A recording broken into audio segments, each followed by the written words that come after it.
ఇప్పటికే 4 జింకలు చచ్చిపోయినాయి. ఒక్క జింకను చంపితే సల్మాన్ ఖాన్ తీసుకుపోయి జైల్లో పెట్టిరు.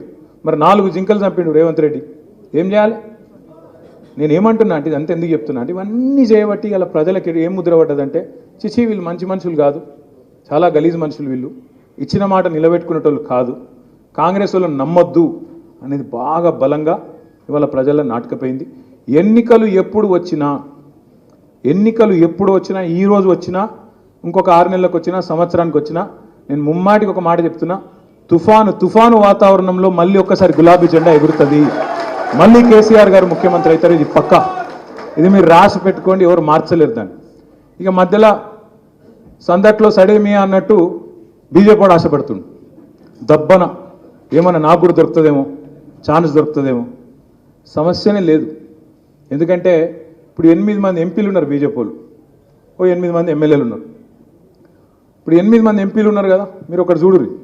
ఒక్క రోజున కాంగ్రెస్ పార్టీ మీద పోరాటం చేస్తారా? పొరపాటున కాంగ్రెస్ పార్టీని ఒక మాట అంటారా? 2 మంత్రులు ఉన్నారు, కేంద్ర మంత్రులు. ఒక ఆయననేమో సహాయ మంత్రి, ఇంకొక ఆయననేమో నిస్సహాయ మంత్రి. ఏమి కాదు, 2 ఊదు కాలది, పీరి లేవు. తెలంగాణకు రూపాయి తెచ్చే ముఖం లేదు, కానీ